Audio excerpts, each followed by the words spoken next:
जय हिंद दोस्तों। आज हम लोग इस पीडीएफ का कचूमर निकालेंगे। जय हिंद बबुआ। देखो, आज हम लोग बात करेंगे इन नोट्स के बारे में जो अभी हमने स्टडी किए हैं। अरे भाई, इतना सीरियस काहे हो? हिस्ट्री है, कोई भूत प्रेत थोड़ी है जो डर जाओगे। अब ध्यान से सुनो, एकदम दिमाग खोल के। इन नोट्स में जो बातें बताई गई है ना, वो तुम्हारे दिमाग के लिए उतना ही जरूरी है जितना खाने में नमक। अगर इसको मिस कर दिए तो समझ लो कि एग्जाम हॉल में या जिंदगी में पेन पकड़ के बैठोगे और बगल वाला आगे निकल जाएगा। एकदम सही बात बोली आपने। और सभी को मेरी तरफ से भी जय हिंद। ध्यान से सुनिए सब लोग। आज का हमारा मिशन क्या है ना, एकदम क्लियर है। हम लोग आदि मानव की वो जो झिंगाला लाइफ थी ना, वहां से सफर शुरू करेंगे। हाँ, वो जहाँ पत्थर पत्थर खेलते थे लोग। बिल्कुल वही। खाना बदोश शिकारी से लेकर हम लोग एकदम हाई टेक सिंधु घाटी सभ्यता यानी इंडस वैली तक का सफर तय करेंगे। और इसको हम लोग एकदम मक्खन की तरह समझेंगे। लेकिन देखिए, सफर शुरू करने से पहले ना एक बड़ा कंफ्यूजन होता है। वो टाइम का पहिया समझना पड़ेगा हमें। अरे वो बीसीई और सीई वाला चक्कर। हाँ भैया, वही। मतलब ये बीसीई हमेशा रिवर्स गियर में क्यों चलता है? 1000 से 500 फिर 1, सीधा क्यों नहीं चलते थे ये लोग उस वक्त? अरे नहीं नहीं, घड़ी उल्टी थोड़ी घूम रही थी उनकी। ध्यान से सुनिए, एकदम क्लियर हो जाएगा। देखिए, इतिहास पढ़ने से पहले ना ये टाइम का कॉन्सेप्ट मक्खन की तरह क्लियर होना चाहिए। आज हम जो कैलेंडर यूज करते हैं, क्या बोलते हैं उसको? Gregorian calendar. ये ईसा मसीह के जन्म पर आधारित है। अच्छा, यानी जीसस क्राइस्ट के जन्म पर। हाँ, तो उनके जन्म के साल को एक यूनिवर्सल 0 पॉइंट मान लिया गया। एक लाइन खींच दी गई कि भैया यहां से टाइम गिनेंगे। पर एक बात बताइए, जो लोग उनसे हजारों साल पहले जी रहे थे, उनको थोड़ी पता था कि कोई आएगा और उनका वक्त उल्टा गिना जाएगा। सही पकड़े हैं। उनका अपना वक्त तो वो राजाओं के हिसाब से गिनते थे। पर आज के इतिहासकारों को पूरी दुनिया का इतिहास एक साथ पढ़ना है ना। अब आप मैथ्स का नंबर लाइन याद कीजिए थोड़ा। हाँ, जिसमें बीच में 0 होता है। एकदम। 0 के लेफ्ट साइड में क्या होता है? माइनस होता है ना। तो जन्म से पहले का जो वक्त है वो माइनस की तरह गिना जाता है।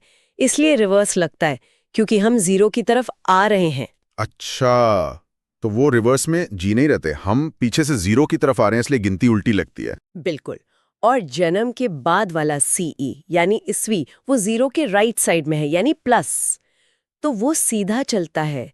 क्लियर हुआ कि नहीं बुबुआ? ध्यान से सुनिए, 0 पॉइंट समझना बहुत जरूरी है। एकदम भेजे में घुस गया। चलिए, वक्त समझ गए। अब वक्त के साथ थोड़ा पेट पूजा की बात करते हैं। खाना बदोश लोग एक जगह टिक के कैसे बैठे? खेती के दम पर है ना। हाँ, खेती ने ही उनको स्थायी बनाया।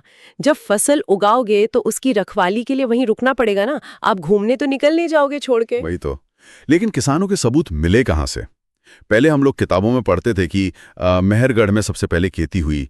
ये पाकिस्तान में सुलेमान और किरथर पहाड़ियों के बीच है। हाँ, वहां 7000 बीसीई में जौ और गेहूं मिला था। लेकिन यहाँ पर एक ट्विस्ट है। अरे कैसा ट्विस्ट? ध्यान दीजिएगा सब लोग। अभी एकदम लेटेस्ट खोज हुई है लाहौरा देवा में। ये उत्तर प्रदेश में है। बाप रे, यूपी वालों ने यहाँ भी बाजी मार ली। एकदम। लाहौरा देवा में 9000 बीसीई में ही खेती के सबसे पुराने निशान मिल गए हैं। सोचो, मेहरगढ़ से भी 2000 साल पुराना। बबुआ, मतलब पुरानी हिस्ट्री की किताबें फेल हो गईं। जैसे स्मार्टफोन का नया अपडेट आता है, वैसे क्या हिस्ट्री का भी नया वर्जन आ गया लाहौरा देवा के नाम से? अरे बिल्कुल वही बात है। देखिए, इतिहास कोई रुकी हुई चीज थोड़ी है कि एक बार लिख दिया तो पत्थर की लकीर हो गई। जमीन के नीचे राज दबे हैं। जैसे जैसे खुदाई होती है, नए सबूत मिलते जाते हैं। तो इससे तो हमारी हिस्ट्री और पुरानी हो गई। हाँ, लाहौरा देवा ने भारतीय उपमहाद्वीप की हिस्ट्री को और पुराना और महान बना दिया है। और सुनिए, चावल का क्या स्टेटस है पता है? चावल, राइस की खेती। हाँ, पूरे विश्व में ध्यान दीजिएगा, सबसे पुराना प्रमाण कोल्डी हवा में मिला है। ये प्रयागराज के पास बेलन घाटी में है। लगभग 6000 बीसीई में वहां चावल की खेती होती थी। अरे वाह, मतलब हमारा बिरयानी का शौक लगता है बहुत ही पुराना है। सही कहा। बेलन घाटी का पानी और मिट्टी चावल के लिए एकदम परफेक्ट थे। चलो, पेट भर गया और लोग एक जगह बस गए खेती करके। लेकिन जब मरे तो उनका क्या पोस्टमार्टम हुआ? I mean, उनके अंतिम संस्कार से उनके दिमाग के बारे में क्या पता चलता है? इन नोट्स में कुछ हैरत अंगेज बातें हैं। हैरत अंगेज तो है। अब कश्मीर का बुर्जा होमी ले लीजिए, वहां तो गजब हो गया खुदाई में। क्या मिला वहां अचानक? वहां कब्रों में ना मानव के कंकाल के साथ साथ उसके कुत्ते को भी दफना दिया गया था। हैं? भाई एक बात बताओ, इंसान के साथ कुत्ते को क्यों दफना रहे हैं? क्या उनको लगता था कि ऊपर स्वर्ग नर्क में भी सिक्योरिटी गार्ड की जरूरत पड़ेगी? अरे ध्यान से सुनिए, आप मजाक में बोल रहे हैं पर उनका लॉजिक वही था। कुत्ते को दफनाना उनके पुनर्जन्म पर विश्वास और लगाव को दिखाता है। अच्छा, मतलब आफ्टर लाइफ में बिलीफ था उनका। बिल्कुल, उनको लगता था कि मौत के बाद के सफर में इस कुत्ते की जरूरत पड़ेगी, शिकार करने और गार्ड करने के लिए। बाप रे, मौत के बाद की भी प्लानिंग चल रही थी इनकी। और यूपी वाले दमदमा की क्या कहानी है? वहां तो और भी खतरनाक सीन था। दमदमा में एक ही कब्र के अंदर 3 मानव कंकाल एक साथ मिले। 3 लोग एक ही साथ दफन थे। 3 लोग एक साथ? ये तो आम बात नहीं है। जरूर कोई महामारी आई होगी या कोई कबीली जंग हुई होगी जिसमें पूरे परिवार के लोग मारे गए। वही आकलन लगाया जाता है। सेटल होने के फायदे थे तो खतरे भी थे। बीमारी जल्दी फैलती थी। पर एक और जगह है बिहार में, चिरांद, सारण जिले में। वहां की खुदाई देखेंगे तो दिमाग हिल जाएगा। चिरांद में क्या मिला? लोहा तो मिला नहीं होगा तब तक। लोहा नहीं, पर वहां हड्डियों की पूरी फैक्ट्री थी, समझिए। भारी मात्रा में हड्डियों से बने हथियार और उपकरण मिले हैं वहां। हिरन के सींग के चाकू, सुई, सब कुछ। एक मिनट। लोहा नहीं था, धातु नहीं थी, तो इन हड्डियों को शार्प कैसे किया इन्होंने? हड्डी से चाकू छुरी कैसे बना डाले बिना किसी कटर के? यही तो उनकी इंजीनियरिंग थी बबुआ। ध्यान से सुनिए, जब तक धातु नहीं मिली थी ना, तब तक आसपास जो खुरदुरे पत्थर होते थे उन पर इन मजबूत हड्डियों को रगड़ रगड़ कर तेज किया जाता था। अरे वाह, घिस घिस कर शेप देते थे। हाँ, और कभी कभी आग में भी थोड़ा पका देते थे, सख्त करने के लिए। आसपास जो जानवर मरे उन्हीं की हड्डी का हथियार बना लिया, कचरे को औजार बना दिया। लेकिन भैया, हड्डी के हथियार से कब तक काम चलाते? टूट जाते होंगे। इंसान का दिमाग चल ही रहा था और उसने एक ऐसी चीज खोजी जिसने पूरा गेम पलट दिया। अपनी पहली धातु, तांबा यानी कॉपर। एकदम सही। यहां से शुरू हुआ तम्र पाषाण काल, और मानव द्वारा खोजी गई सबसे पहली धातु तांबा ही थी। ये फैक्ट ध्यान में रखिएगा सब लोग। तांबा मिलते ही तो स्पीड बढ़ गई होगी इनकी। बिल्कुल बढ़ी। इस युग में क्या बोलते हैं, औद्योगिकरण शुरू हो गया, इंडस्ट्रियलाइजेशन। पर इंडस्ट्रियलाइजेशन मतलब वैसा नहीं ना जैसे आजकल धुआं उगलने वाली बड़ी फैक्ट्रियां होती हैं। नहीं, उस जमाने का इंडस्ट्रियलाइजेशन अलग था।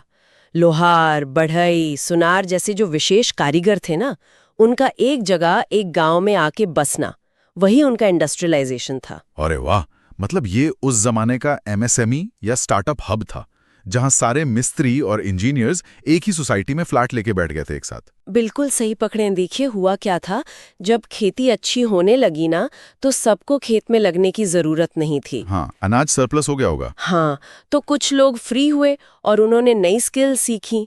किसी ने बर्तन बनाना सीखा, किसी ने तंबा पिघलाना, और ये स्पेशलाइज्ड गांव ही आगे चलकर बड़े शहर बनने वाले थे। क्लियर हुआ कि नहीं? एकदम मक्खन। और दोस्तों, यही तांबे वाले छोटे छोटे स्टार्टअप गांव आगे चलकर एक पूरी मेगा सिटी बन गए, जिसे हम आद्य ऐतिहासिक काल की सिंधु घाटी सभ्यता कहते हैं। हाँ, इंडस वैली सिविलाइजेशन ताम्रपाषाण काल का ही एक एकदम विकसित और शहरी रूप थी ये सभ्यता। स्मार्ट सिटीज थे उनके। लेकिन इसको आद्य ऐतिहासिक मतलब प्रोटो हिस्टोरिक क्यों बोलते हैं? पढ़ने लिखने में कमजोर थे क्या ये लोग? अरे नहीं, वो अनपढ़ नहीं थे। उनकी अपनी लिपि थी, मोहरों पर लिखते थे वो। पर प्रॉब्लम यह है कि आज तक उनकी भाषा कोई पढ़ नहीं पाया है। अच्छा, ओहो, मतलब उन्होंने अपना डेटा तो सेव किया है, पर हमारे पास पासवर्ड नहीं है उसको अनलॉक करने का। एकदम सही एनालॉजी दी आपने, पासवर्ड नहीं मिला अभी तक। और इसको खोदा किसने था? इन नोट्स में दयाराम साहनी का जिक्र है। हाँ, देखिए, पहली जानकारी चार्ल्स मैसन ने दी, सर्वे कनिंघम ने किया, पर खुदाई करके नामकरण करने का क्रेडिट दयाराम साहनी जी को जाता है। और एक बात नोट कीजिए, ये सिंधु नदी के किनारे बसी थी। नदी के किनारे ही क्यों? अरे भाई, क्या प्लॉट सस्ता मिल रहा था वहां पे इनको? अरे मजाक छोड़िए बबुआ, पानी ही जीवन है। नदी से इनको पीने का पानी मिलता था, खेती के लिए पानी मिलता था। और ट्रांसपोर्ट भी तो आसान होगा ना, नाव से। बिल्कुल, सिंधु नदी उनका हाईवे थी व्यापार के लिए। पर एक बड़ा सवाल जो मेरे दिमाग में हमेशा आता है नोट्स को पढ़ के, एक हाईटेक शहर जिसमें पक्की ईंटें हैं, ड्रेनेज सिस्टम है, वो अचानक जमीन में दबा कैसे? क्या इन लोगों ने हजारों साल तक अपने घर में झाड़ू पोछा नहीं लगाया जो पूरा शहरी धूल में दब गया? अरे नहीं बबुआ, ऐसा थोड़ी होता है कि एक दिन में गर्दा जमा हो गया और शहर दब गया। देखिए, ध्यान से सुनिए, ये एक भौगोलिक प्रक्रिया है, जियोलॉजिकल प्रोसेस। अच्छा, तो धीरे धीरे हुआ होगा। सदियों तक नदी हर साल मिट्टी लाती है बाढ़ में, हवा धूल लाती है। हजारों सालों में धूल, मिट्टी और गर्दा जमा होने से जमीन का लेवल ऊंचा हो जाता है। जैसे अपने गांव में होता है, नई सड़क बनती है तो पुराने घर नीचे धंसने लगते हैं। तो पुराना शहर मिट्टी की चादर ओढ़कर सो गया, नेचर ने उसको अपने अंदर दबा लिया, जिसे बाद में आर्कियोलॉजिस्ट ने खोदकर निकाला। बाप रे बाप, तो आखिर हम उस मिट्टी के नीचे से अपना इतिहास बाहर निकाल ही लाए। तो दोस्तों चलिए एक क्विक रिकैप करते हैं कि आज हमने इस पोस्टमार्टम में क्या समझा। हाँ, तो हम शुरू हुए खाना बदोश घुमक्कड़ लोगों से, फिर हमने देखा लहूरा देवा और मेहरगढ़ में खेती हुई। फिर लोग मरे तो बुर्जहोम में उनको कुत्ते के साथ दफनाया गया, पुनर्जन्म की सोच के साथ। चिरान में उन्होंने दिमाग लगाकर हड्डी के हथियार बनाए, और उसके बाद तंबे की खोज हुई, जिससे एमएसएमई वाले छोटे छोटे गांव बसे, और आखिर में वही गांव बढ़कर सिंधु सभ्यता जैसे हाईटेक शहर बन गए, जो बाद में वक्त की धूल में दब गए। एकदम मक्खन जैसा क्लियर हो गया सब। मिलते हैं अगले पोस्टमार्टम में, तब तक पढ़ते रहिए और आगे बढ़ते रहिए। जय हिंद।